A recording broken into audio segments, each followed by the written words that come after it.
What's up, guys? I hope that you are having a glorious day. I got my man Coty back in here.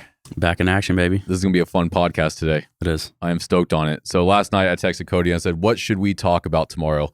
This is usually how it goes. We either bring it up the night before or we bring it up when we walk in here. We sleep on it. Sleep on it. Yeah. Which is always the best because we kind of get an idea, then we let our subconscious put it together. And the topic that you brought up, I think, is going to be extremely important because anyone that's been lifting for any amount of time has probably struggled with this, including myself, obviously you, because you brought it up. And what we're going to talk about is listening to your body when it comes to physical activity and why it's so important to do so. And don't just get caught in the cycle of always putting in the work and never taking a step back to check in with yourself and say, how are we doing? And this is something that you have been struggling with, not necessarily struggling with, but something that you've been dealing with here lately because you're back, right? Yeah, it's something I really had to explore and learn. So I didn't make my situation with my back any worse. This all kind of stemmed from, when I started lifting early on up until about this point. So it's been over the span of probably 6 or 7 years, Early on in my fitness journey, lifting was a huge identity for me, which is okay to an extent, unless you let it get to a detrimental aspect, which is what I kind of did. I was in that mindset, when I first started out. You have to lift 6 days a week. You have to, get all your meals in and do all this, and if you're sore, that's fine, and just keep pushing through it. When in reality, that is not the case. That is how you get injured. That's how you burn out quickly. And that's how you just lose all sense of your drive. So I think the original initiation into wanting to work on yourself is 100% ego, but that's a good thing.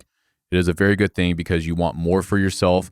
You want to improve your physical appearance. You want to just feel better in general, all that good stuff, which is all very important. But like you said, it's very easy to get caught in this, I always need to be doing more mindset. I don't ever need time to recover. And this is the part that we forget about. Muscle can't grow unless you give it time to recover. So going to the gym and lifting heavy weight 6 to 7 times a week is not necessarily doing anything good for you. If anything, you're holding back the progress that you could be making if you actually allowed your body time to recover. And like you said, you're also going to avoid injury by doing so. But it's the initial discipline, I think, that is most beneficial when you start going to the gym, guns blazing, I'm going to fucking do everything possible.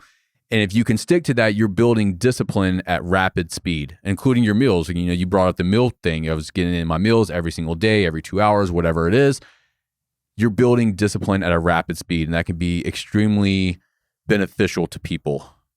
But when you get caught in that and you're doing it and you're not ever taking the time to check in with your body, that's when, injury starts happening and you just kind of push the needle too far in one direction and you didn't allow yourself time to balance it back out. I think a big stem of that is you have to listen to your body. You have to be in tune with yourself to be able to do that. That's the hardest thing, is listening to your body. It's weird because we're connected to it and it's not really something that people think about, but we're so out of touch with our body. This pain in your back that you may be experiencing now has probably been happening for months, and you had no awareness of it until finally it's screaming at you and it say, look, motherfucker, we have something that needs to be addressed here. I've had it happen with my back, especially my knees. In my early 20s, it was really bad with my knees, my hips, especially when I started doing Muay Thai. I just wasn't pivoting correctly. I wasn't stretching. I wasn't doing all the stuff that I should have been doing after kicking for an hour straight. And eventually it's like, we're going to scream at you until you get this addressed. And if you look at it from that perspective, which that's how I do it, is that your body is literally like, hey, we have an issue, motherfucker. No. But if you take the time to stop and check in with yourself, either if that's through meditation or just when you're getting your mind right before you hit the gym, just do a check-in with yourself and say, how are we doing today? It's like, well, this kind of hurts now. We've been talking about this, and I don't want people to use this as an excuse to not put in the work. When you check in with yourself like you should be doing, and you say, well, my back's kind of bothering me a little bit, well, I don't need to do anything. I need to go home and watch Netflix. That's not what I'm saying here. I'm saying that judge your intensity based off that. Okay, well, I'm supposed to do max squats today, but I feel like shit. Maybe I should back it off a little bit. Maybe take it down to 70% and do a few more reps instead of just like all out effort on a max attempt. I think that's a lot better way to approach this, and it's going to lead to longevity. And that's what we're pushing for here. Like when you start working out, this is something that you need to be doing for the rest of your life. It's not something that you just do for a few months to get in what you consider to be in shape, and then you stop going. No, like you want to be doing this forever. And that's not going to happen if you spend 2 years running yourself into the ground and you injure yourself to the point where you just feel like complete shit and you have all these issues for the rest of your life because you didn't take the time to simply check in with your body and say, how's it going? Longevity is the name of the game. And when, like you said, if we take that, 2-year time span that you just mentioned, if you don't take care of yourself during those 2 years, guess what? That shit catches up to you. And then how long does it take to fix those problems that you never addressed in the first place? That's what's funny to me, including this is something I do myself is, okay, I spent 5 years not stretching, not doing any mobility, not doing all the other stuff I need to be doing. I'm just hitting the weights 5 times a week, sometimes 6 to 7 as well, like you did in the past. And I start having issues. And then, I might stretch one time and I'm like, well, the issue's not fucking fixed yet. Well, dude, you just spent 5 years running yourself into the ground and not addressing this. You expect it to happen overnight. It's kind of like when we gain a bunch of weight and we start dieting and it's like, well, why isn't it falling off?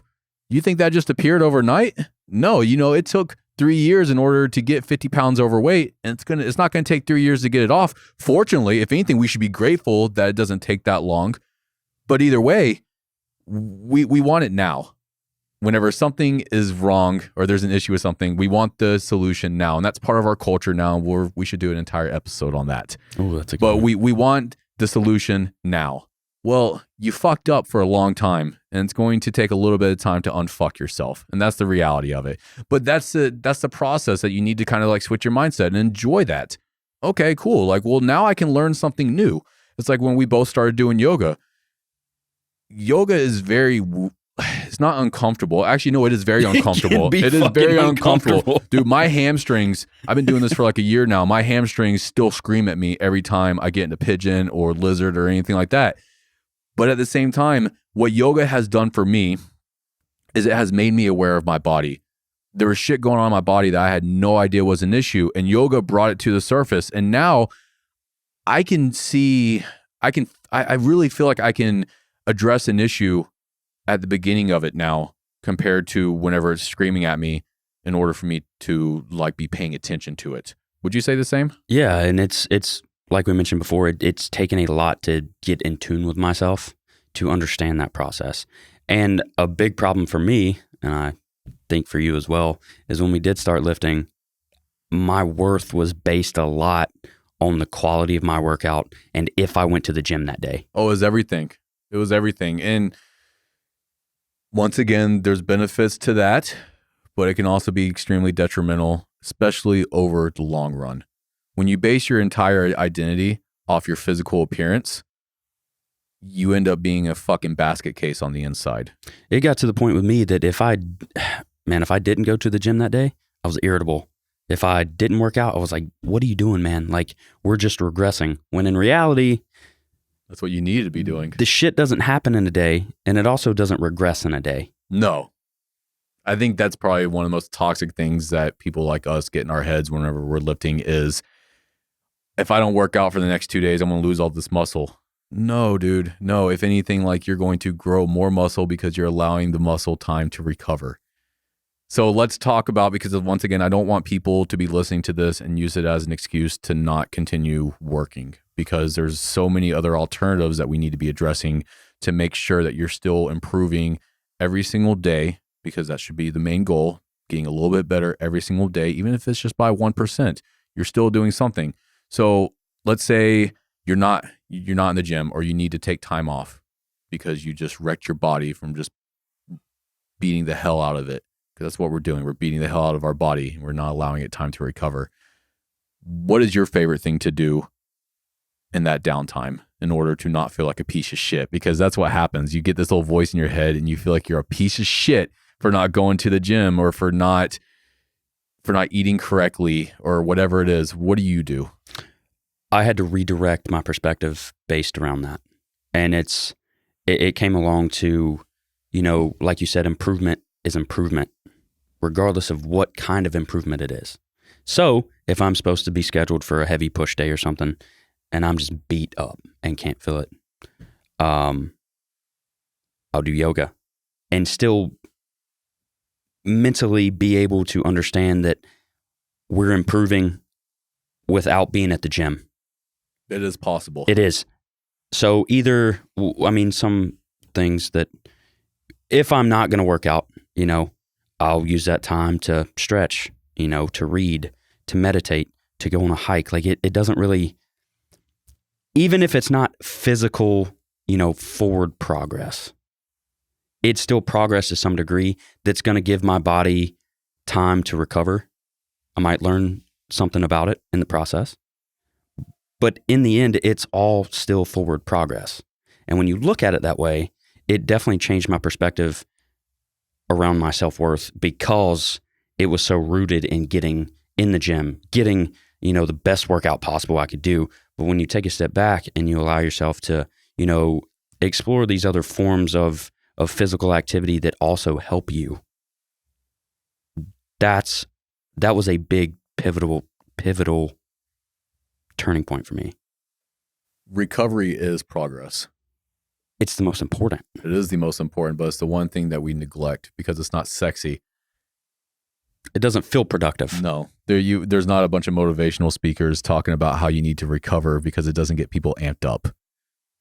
But it's the most important aspect. It's the simplest, because if you're not recovering correctly, you're not performing correctly. Right. And that you have to recover to be able to perform. And when you just keep pushing that, hard narrative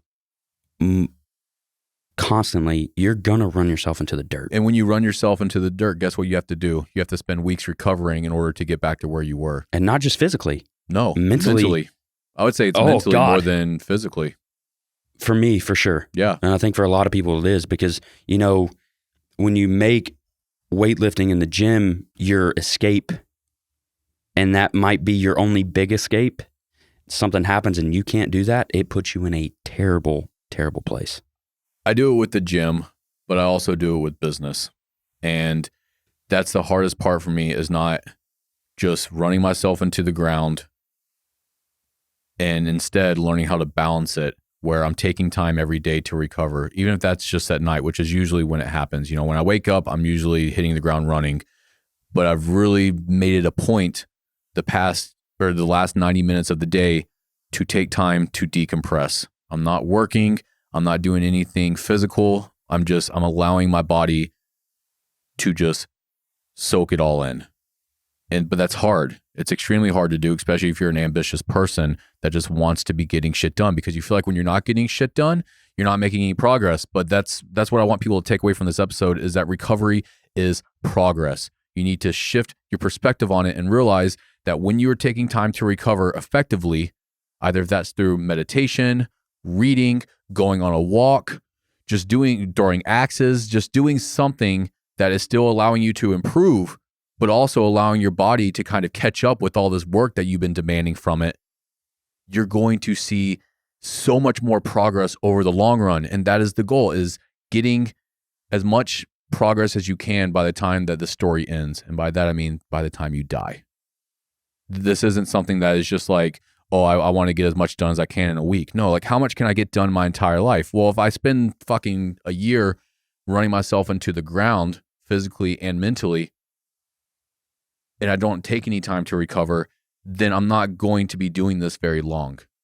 It's not possible. Yeah, you do build a tolerance over time where you can put in more work, just like in the gym. Like when you first started out, one exercise might have been a little bit harder with a certain amount of weight. Say like with squats, if you're squatting 315 or something like that, that was very hard once upon a time.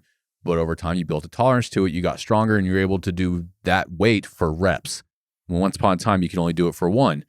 Well, you need to approach everything from that angle. Realize that you can build a tolerance to discipline and all these other aspects that are so appealing in order to be a successful person. But none of it really matters if you're not taking the time to recover. If you're not taking time for yourself to check in with yourself and really just loving yourself enough to be like, hey, I know that I've been demanding a lot from you lately, referring to your body. I know that I've been running you into the ground lately. I appreciate you for putting up with my shit. I'm going to give you a day off. Yeah. That day off for me is usually active recovery. And it's always active recovery. Great. Sauna, stretching in the sauna, kickboxing, a little bit of cardio. Which is not all just enjoyable being stagnant. things. Yeah. And by cardio, he's not referring to running as fast as you can for 3 miles. No, he's talking about going on a walk for 60 minutes. Something low impact. But you know what that does as well? It allows your mind time to recover too. Because that's what it is. Your body, your mind, both those things need time to recover in order for you to perform to the best of your ability. That's why sleep is so damn important, because that is the ultimate form of recovery. And yet, what do we do now in society? We neglect sleep, including myself. If I'm not careful, I'm only getting 5 hours a night. And I've been really trying my best over the past year to get better at that, where, consistently I'm getting around 7 to 8 hours of sleep. But in all reality, I need more. And I know I need more because eventually, guess what? It catches up and I'm just so drained that I end up having to sleep in. You crash. I crash. For me, progression with adequate recovery is much more beneficial and quicker than without it. Absolutely. And I've learned that the hard way, and which is why we're doing this episode, because I don't want anyone else to have to learn that way, because it sucks. It's our job with this podcast to tell people about our fuck ups to help them avoid it. That's literally what this podcast is. I came to this conclusion yesterday, actually, when I was writing an email. My job is to fuck up and then tell people how to avoid doing so themselves. That way they can kind of bypass it and continue moving forward without hitting this obstacle that could have been avoided if they just had the knowledge of it. And I've been fortunate enough to have the same things. Either if it's reading a book. That's why I like reading so much, because I can read something and now I have this knowledge of something that I haven't been faced with yet. But when that time comes, I know how to handle it properly and I can continue moving forward and I'm not stopped dead in my tracks, which we just kind of got off on a whole little thing there. But that is the whole point here, is to be like, hey, me and Coty ran ourselves into the ground. We fucked up. We didn't take time to recover. We didn't take time to do mobility and all this other stuff. And it caught up to us. And now we're having to take so much more time to unfuck ourselves when it could have been avoided if we just did it in the beginning. Yeah, I'm trying to fix the problems I created then while still trying to progress now. But here's the thing, and imagine how much more progress we could be making even right now if we would have started doing this in the beginning. That's the thing, is no one realizes that the work that if you take time now to do things correctly, you're going to be able to go longer and harder over the long run instead of short bursts of high intensity followed by crashing and then having to build yourself back up. And I think we've all experienced that. I would say so. Absolutely. In some degree. In some degree. Maybe not even in the gym, but even as a parent maybe, or your job or anything of the sort. We think that we need to be at 110% all of the time. And if we're not at 110% all the time, we're a piece of shit. And that's because it's part of our culture. And that's one of the reasons that we are high motivated individuals that are always looking to do more, which is good. You need to be that kind of person. It's a beautiful thing. Otherwise, you're the fucking piece of shit with no aspirations for life. And no one should want to be like that. But it's also addressing the other side of it, where the downtime, the mandatory downtime to fix your shit. That way you can continue pressing forward and you continue conquering goal after goal without having to stop dead in your tracks because you didn't take the time to do this in the first place. I want to kind of dive into my healthcare background for a second. I've been in healthcare for years now, a very big chunk of my life. And with that, you learn anatomy, physiology of your body, all your body processes and everything. And your body is a tough, autonomous machine. It regulates itself in all aspects. And it's really incredible once you sit down and really dive into how complicated your body actually is to keep you going on a daily basis. What all the processes it takes to just live day to day. And when you learn that, you start to see the beauty in it. And that beauty in it is giving it rest it needs to recover. Well, that's what I mean. It's checking in with it. You have to. And be like, hey, I know I've been demanding a lot. And that the way I'm wording this might sound weird to people, but I don't identify necessarily with my body. My body is, at this point in my life, I think it's more of a vessel. Like I work with it. I was given this body and I work with it. And when I run it to the ground, like, so this is going to sound a little weird, but I'm going to go ahead and tell the story. So when I was getting my head tattooed, and I think this is when it clicked. When I was getting the top of my head tattooed, it hurt so fucking bad. And then after about 3 hours, I remember saying sorry to myself. Like, I'm sorry that I'm making you deal with this right now. And that was kind of, afterwards, I kept thinking about, why was I apologizing to my body? And I was like, well, because I don't identify with it necessarily. Yeah, it's me. It's Andy. It has to be. Of course. But at the same time, like, I've separated myself from it.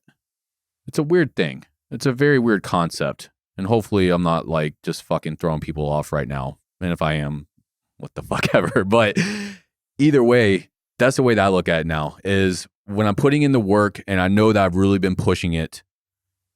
And it's like, I'll literally be like, I'm sorry, we just need to keep going a little bit longer. I experienced the same thing in the ice bath. So when I'm making myself sit in 39-degree water for 8 minutes and everything hurts and like I start feeling my body going numb and stuff, I'm literally apologizing to my body. It's like, we just got to keep going another minute. We just got to get this done and then we're done. I literally have a self-talk with myself to continue pushing forward. I do the same thing. Do you? Yeah. Cool. Because it's... No, I don't feel as weird. That's how you're able to push your limits. When you're able to separate that, you understand why you're doing it. And when you separate that, you're able to sit back and understand what you're going through. And it sucks at the time, but you know the benefits of it. So you keep driving. So that is a normal thing. Well, at least for us too. I don't know if it's normal, but it's something I do. Yeah, no, it's I talk to my mind and my body. Like I talk to it from a different perspective where it's like, we need to do this. Say if it's getting work done, just like computer work for Norse, I really don't want to fucking do because it's boring, but it's such shit that has to get done. Like we need to do this. That's the word that I keep saying. We need to do this. We as in me, as in like my soul, my body, and my mind. We work together to accomplish a task in like life. There's checks and balances. It's a checks and balances system. Yeah. You know, your consciousness is saying like, hey, we're doing too much. Our body is wrecked. And when you don't listen to that, and that's where I was in the past, not listening to that, like, hey, we need to keep pushing forward. We need this progress. We need to do whatever it takes to get there. You know, we might be a little sore. Our joints might hurt a little bit, but we have to do this to feel worthy and to get to our goal. So while people are trying to get in touch, when people are working out, they think they're in touch with themselves. They think that they're engaged with their body. But in all reality, when you approach it from an identity standpoint and from this, I identify with working out because I need to look a certain way or whatever it may be. If anything, you're the furthest from being connected to your true self because you're not listening to yourself. You're not listening to your body saying, hey, like, we're one squat away from being fucked up for the next 6 months. Or you're not listening to your mind when it's like, we need time to sleep and to recover. If anything, you're completely like, it gets to a point where we are detached from who we are, consciousness, or whatever you want to call it. And as a result, we end up running ourselves into the ground. And the more that you can get in tune with yourself, who you are at the most fundamental basis, at the deepest levels, who you are as an individual, that's what allows you to continue just being an absolute fucking stud. Someone that can wake up every single morning, hit the ground running, keep that energy. And that's where I want to kind of take this conversation is we feel like we always need to be doing more. And we look at it like sprints. I need to sprint as fast as I can, and I'll do that as long as I can, and then I'll have to stop. Well, what if we just jogged? What if we jogged through life instead of sprinting through life? What if we just found a pace that works for us, that allows us to be as efficient as possible for 16 hours a day, instead of I'm going to be as efficient as possible for the first 2 hours of the day and then kind of just like fuck off because I've already used up all my reserved energy at this point. And it's about finding that balance to where you can be productive with that 16 hours a day, get adequate recovery, and continue that path. The only way you do that, though, is by listening to your body and by finding that balance that works best for you. What my energy is not going to be the same as yours. It also depends on how much caffeine are you taking, because guess what? Caffeine is an alternative energy source. That's not the energy that you were given. That's not the energy that came from you sleeping. That's not the energy that came from you sitting down to meditate or going on a walk or anything like that. That is an alternative energy sources. There's nothing more pure than the energy that you have inside of you, but we don't utilize that like we should. And this is something that I've been obsessed about the past couple months. When I was in Iceland back in January, this really started to turn in my mind. And I was like, I want to utilize me. Like, I want to utilize this fucking tool that I have without all this other shit. And that's what motivated me to really dial in my nutrition more than it has ever been before. Like, I'm eating super clean and I love it and I feel great. But the motivator for that is the better I eat, the more natural energy I'm going to have. I'm not going to have to be reliant on coffee or pre-workouts or anything like that. I want to learn how to utilize my energy levels where I don't need all this other shit. Because if I can learn how to do that, like a gauge, and I can keep that 16 hours of sustained energy throughout the day and just fucking dominate every single goddamn day, that's a fucking game changer. Because I don't want to have to drink a coffee in order to get going.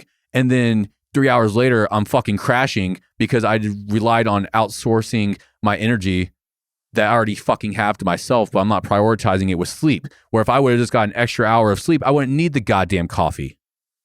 Everything that you have is already inside you. I forget that, you forget that, we all fucking forget it. And it's because we're surrounded by outside things like energy drinks and coffee and all this other bullshit that's supposed to be a quick fix. Drink this now in order to fucking be better. No, you already have everything that you need inside of you, but we lose touch of that. But the more that you take the time to check in with yourself, the more that you realize I'm a fucking machine. I can do whatever the fuck I want and I don't need anything else. For fuck's sake, how long can we go without food? I think like a month. It's about a month, right? It's like 4 to 6 weeks. A week without water, maybe. Right. And you can't go longer than 4 minutes without air. But think about that. We think that we have to eat every day when we have a fucking machine at our disposal that can go 6 weeks without eating, but you can't fast for 18 hours? You're underestimating yourself. And by you, I mean we. We as a species now do not know our true potential. And that is the most appealing thing to me. I want to see what the fuck my body can do, what our bodies can do. And I want to make this podcast in order to encourage other people to fucking focus on themselves and to check in with themselves and really want to push the human potential. Because we've lost it, dude. Our ancestors knew. Our ancestors knew what the fuck they were capable of. And they accomplished so many things that we can't even wrap our heads around now because we are so out of touch with it. But that's what, like, that is my main goal nowadays. Yeah, I want to be fucking juicy. Of course I want to be juicy. I'm a dude. Like, I want to see how much muscle I can put on. I want to look good in the mirror, whatever. I want to be appealing to women. I still have that, of course. But at the end of the day, I don't really give a shit. Like, I discovered this back in November. I remember I was in the gym and I was working out. And I was like, I don't really give a shit about what I look like anymore because I'm putting in the work. I know that the work that I'm putting in is in the right direction. I know that the food I'm eating is in the right direction. I know that I'm drinking enough water. I know that I'm eating the right foods. I know that I'm getting enough rest. So who gives a fuck how much progress I'm making on a piece of paper or when I look in the mirror? I'm putting in the work every single day, and I know that it is in the right direction. And at the end of the day, I think that's what we need to really sit back and think about is, am I getting better every single day? Am I improving? Am I doing the right things? You know if you're eating a fucking large pizza every night and that you shouldn't be doing it. You probably feel like shit too. You probably feel like shit. It's acknowledging that. That's the hard part, is acknowledging that you're fucking up. I just went for a good 10 minutes. I'm sorry there. Great. A big change that I had to make for myself is, if I had a scheduled workout and I wake up that morning, I didn't get the best sleep, quality sleep, all my meals are there, everything's good. I wake up and I make the decision not to go to the gym because I'm sore, I need to stretch, like something like I know consequently that it would be worse for me to go do this than not. I had to have some major self-talk with myself, like, hey, we're not going to go to the gym today, and we're going to be okay with it because our worth is not based around that. But because we're not going to the gym, what else can we do to recover correctly so that the next time I get back in there, it's on? I think it's a matter of maturity. So you've texted me a few times that we've had plans, and you're like, hey, dude, I'm not going to make it today. My back's hurting. We were supposed to go to yoga Sunday. We were supposed to go to yoga Sunday. You text me earlier that morning. You're like, hey, dude, I'm going to have to miss today. My back's bothering me. 5 years ago, you would have called yourself a bitch and went to yoga anyways. And I would have called you a bitch for bailing. First of all, I wouldn't have went to fucking yoga 5 years ago. Oh, yeah, no. But so either that way. Progress on its own is great. Let's switch that around and be like, let's go hit the gym. Well, I'm not going to hit the gym today because my back's fucking killing me. No, you would have forced yourself to go in there and you would have fucked it up even worse. And I would have called you a bitch if you didn't do so. Because that's what bros do. I would have called myself a bitch. Right, exactly. But what is that? Let's dissect that. That is toxicity. That's that toxicity. Is self-toxicity. It's negative self-talk. Anytime that you tell yourself, oh, I'm being a bitch, guess what? You start taking on the identity of being a fucking bitch instead of taking on the identity of someone that cares about themselves and that wants to take care of himself. So that's part of our culture too. Oh, you're a bitch if you don't go to the gym. I can't fucking walk, bro. Yeah. My back is messed up. It doesn't make me a bitch, but it also takes a level of confidence in yourself. You have to be good with yourself to the point where someone else could be like, that doesn't understand, could be like, oh, my back's bothering me. I still squatted. Well, good for you, bro. Cool, I don't give a shit. Whatever you want to do. I don't care. So it takes a level of self-confidence in order to get to that point. It also takes a lot of stripping your own ego to get to that point. Yeah, and we can dig into ego a little bit. It's common now for people to get on this whole death to the ego, annihilate the ego. I think it's fucked. I don't agree with it. I've done drugs like psychedelics. I've been there, bro. I've taken mushrooms. I've done ayahuasca. I've done all that shit as well. But if anything, that made me learn to appreciate my ego more. The ego serves a very fundamental purpose. The ego is what gives you ambition and desire in order to do more for yourself. Now, it's a matter of having a healthy ego instead of a toxic ego. That is the difference there. But ego is good. It is. Ego is important. It's a matter of having that bitch in check, though. But there's nothing wrong with having an ego. An ego is what gives you motivation, because guess what? These people that are so determined to get rid of their ego, they're not really fucking doing anything with their lives. And there are certain people throughout history that have served a purpose for that. You have some monks that literally just sit all day, but they're doing something at a deeper level. They're raising human consciousness or whatever you want to look at it from that perspective. Like, those people are doing something important. But for normal people that have not devoted their life to things like that, your ego makes you a functioning member of society. I was reading something last night actually by Dr. David Hawkins. It's this new book that I started and that he wrote. I don't remember the name of it. But either way, he was talking about how it's appealing. He wasn't referring to ego, but it kind of ties this hand in hand together. He was referring to how the higher levels of consciousness make you less able to be with society. And you think about the monk that has like a very high level of consciousness, right? Say like Buddha or whatever. That person was no longer a functioning member of society. And that's why you go to like these temples and you see these dudes and they're just kind of sitting there and they might smile at you and then they just go back into their bliss fucking state that they live in. And that is a beautiful thing, I'm sure. And maybe one day I can experience such a thing. That would be absolutely amazing. But at this point in my life, I need that damn ego. I need that son of a bitch to keep me driven. And luckily, I think I have a pretty strong ego that keeps me on track with that. Sometimes in the past, it has definitely gotten in the way, which is the whole topic of this conversation. So let's kind of reframe it. Keeping your ego in check. What do you think?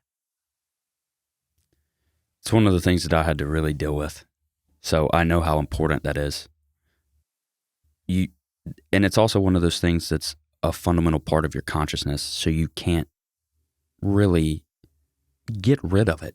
It's there for a specific reason. Yeah. It's there. And there are certain people, very few people, that have apparently like dissolved ego. You know, like Eckhart Tolle, just a few people in like recent history, Eckhart Tolle, Dr. David Hawkins. In the past, you know, you had figures like Buddha, Jesus, whoever, you know, these spiritual leaders, because that's all they are. They're spiritual leaders, and they've apparently dissolved the ego. But it's such a small portion of society. And like I said, these people devoted their lives to reach that goal. Now, to the normal person sitting on Instagram that's posting memes about dissolving the ego, that's not where you're at. You know how I know that? Because you're sitting on fucking Instagram right now posting about it. People with higher levels of consciousness at that point, they don't give a fuck about social media. They think it's silly. Because it is fucking silly. It is silly. They're not wrong. They might not know what it is. They might not know. And if they do, they're like, you do what? Yeah. That is crazy. But no, I think that's really what it boils down to is controlling the ego. Allow it to do its thing. Allow it to push you.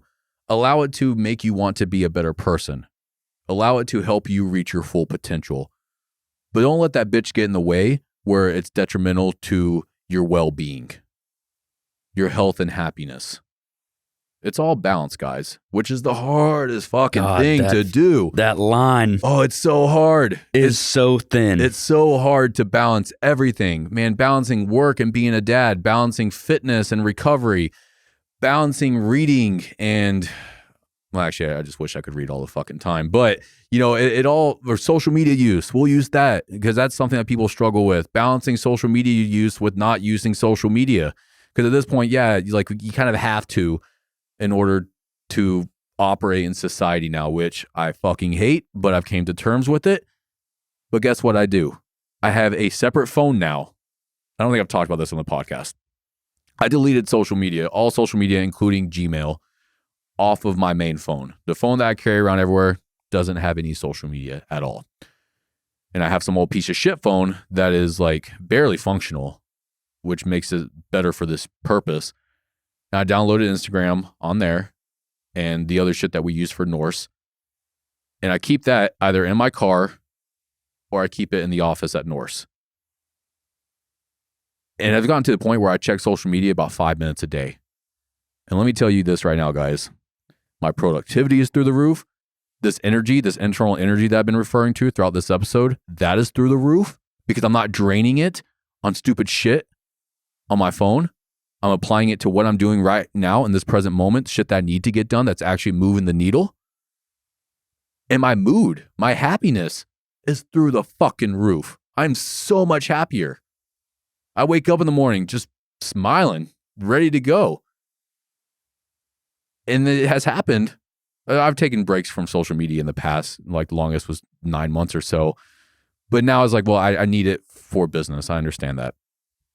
But if I can limit it as much as possible and get back into touch with how we are supposed to operate as human beings, and if that's going to help me be able to like utilize my true potential, then I'm absolutely going to do it. But it goes back to balance as well, as balancing it. I'm not getting rid of it entirely because I need it.